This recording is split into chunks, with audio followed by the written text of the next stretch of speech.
the part of camp where it's like super hard to get through. It's like thicker. It's like, I don't know. This is like the lull of the. This is like the lull of camp. So just powering through. How do you power through this week? I don't know. I have lots of motivations. I want to be the best version of myself, and that means I got to get through the harder stuff to get there. So, yeah.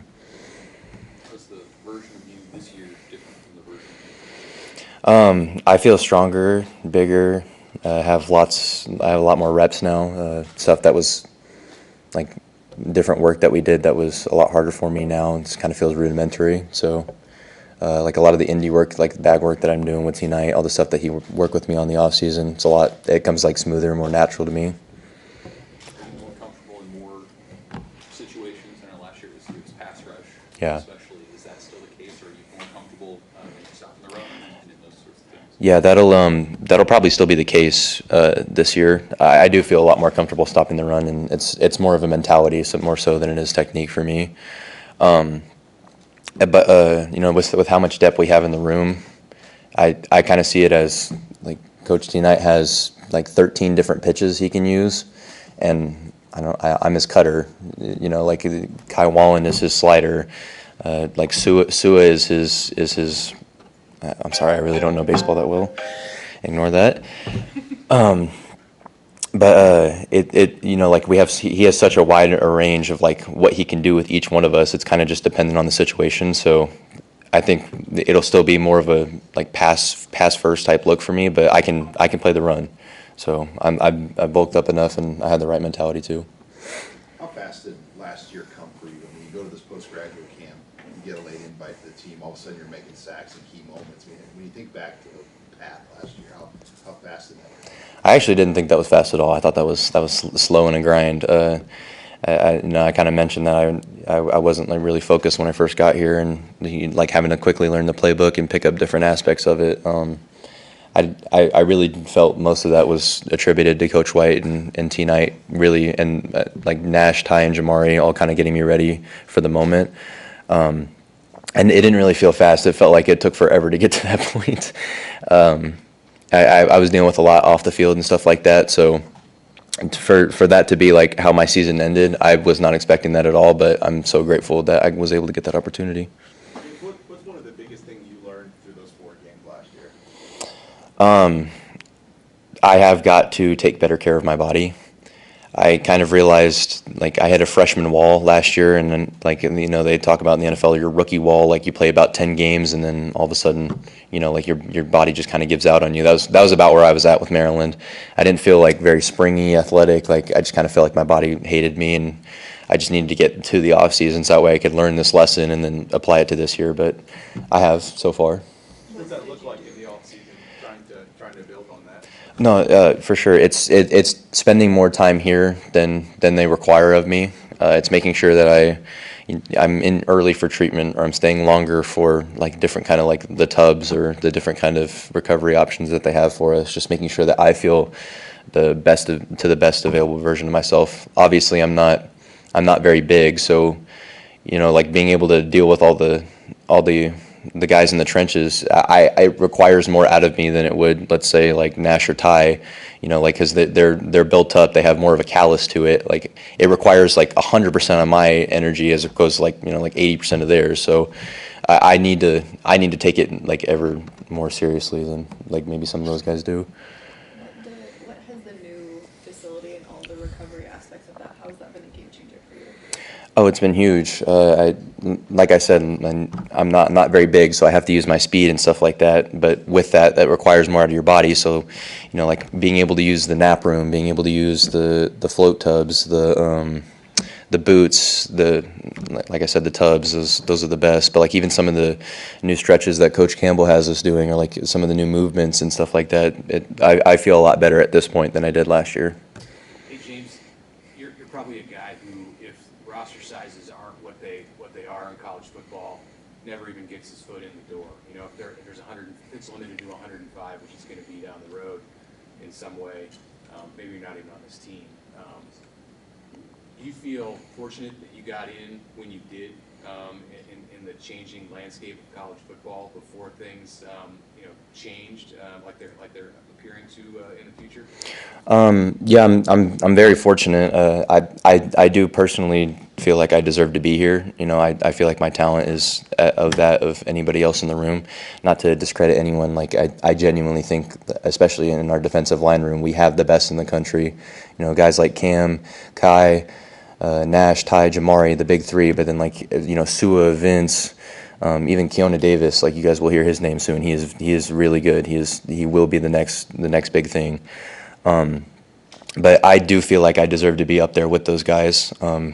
I feel like I can bring it just as much as any one of those guys can. So I'm very fortunate and I'm very blessed, very very favored by God. But I do feel like I deserve to be here. Not at all to discredit your ability. For sure. They're probably not going to be able to have a post-grad camp Yeah. in a couple of years when they're trying to shave players For off sure. the roster instead of add them to the roster. Is that you see that as like kind of unfortunate? Like some players who are coming out of junior college and are under the radar might not get the opportunity that you do? Yeah, that's disheartening to learn that. I'm assuming that's an NCAA rule that they're moving it down to 105. I'm sure we're shocked. But we've added some guys this year off the post grad camp. Jalen Gramstead, and even some of the other camps. Like we just added a new kid named David. He's from Germany. He's huge. He has size 20 feet and he's 6'8". Like you don't get those opportunities to see those kind of guys if you don't get these camps. So the NCAA aside, I am a little upset that that's not being the case. But I am very fortunate that I was able to come into college football, not even just on a 125 fall camp or like just the roster size, whatever it is in general. I'm blessed that I get to play for.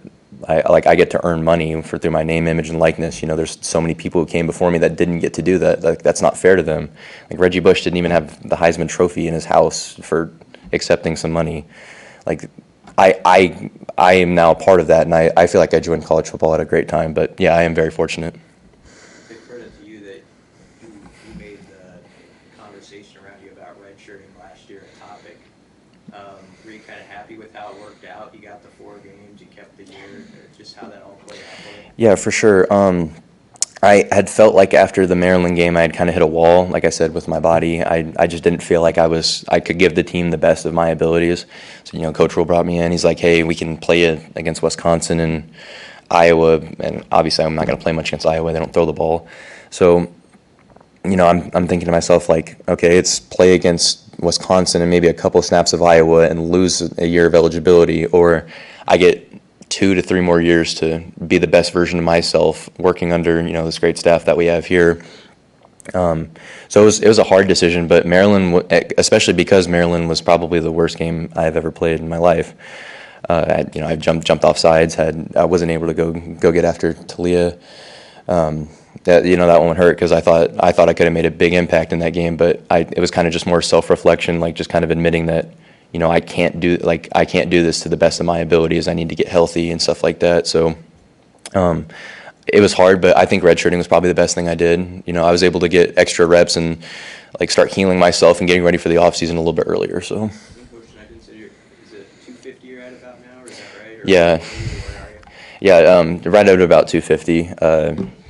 I've kind of been dipping underneath that line a little bit, so he's been on me.